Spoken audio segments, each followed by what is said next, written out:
students of 11th class. I'm Rashmi and today I will discuss a poem Father to Son. This poem is composed by Elizabeth Jennings. In this poem, the poetess has depicted a clash between the relationship of a father and a son. There may be many reasons of this clash. The first reason is generation gap.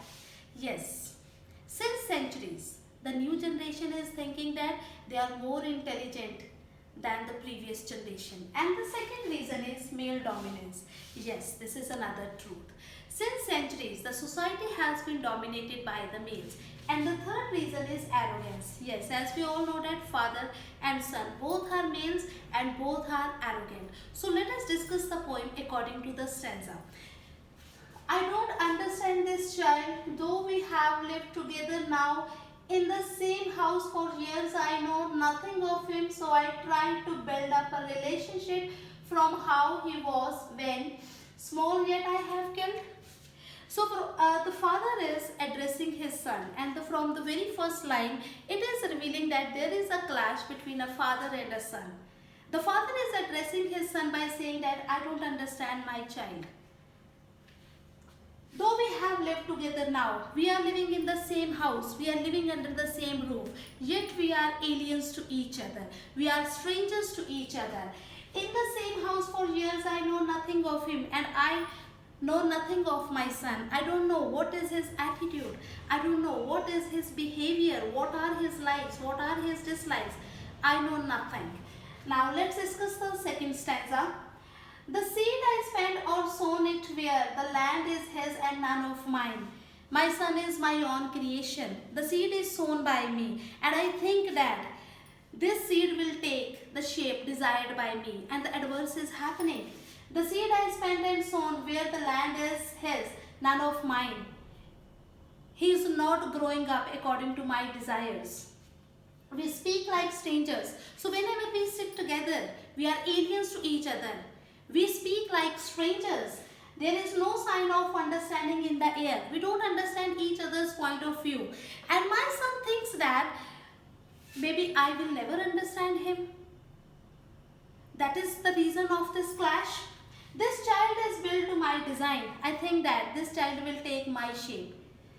But as I have already told you that adverse is happening.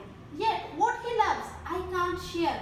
Silence surrounds us. This is a very beautiful line of this poem. Silence surrounds us. Whenever we are sitting together, we are both mute. We are both silent. I think I want that my son will discuss things with me, but he is not discussing the things with me. We are engulfed by silence. I would have him prodigal, returning to his home. Everything is provided to my son, that is free. Every resource is free. Yet there is a clash, and this is beyond my understanding. His father's house, the home he knew, rather than see him make and move his world, I would forgive him too, shaping from sorrow a new love. Now, I try to build up a healthy relation. At first, I was angry with my son. I want to scold him, but now my anger has changed into grief. I am pained by the attitude of my son. I'm troubled and I'm trying to sort out the things with my son. And let's discuss the last stanza of this poem. Father and son, we both must live on the same globe, same land. He speaks, I can't understand myself why anger grows from grief. We each put out an empty hand, longing for something to forgive. I want to forgive my son. But the question is that whether he is coming to me? No. He never comes to me. He never discusses the things with me. This is the reason of the clash. A clash can be sorted out if we discuss the things, if we sit together, if we talk to each other. So this is the entire poem as we have discussed according to the stanzas. Thank you guys. And now please press the bell icon and subscribe my channel. In my next video, I will discuss the genres that is used by the poem. Thank you and bye-bye.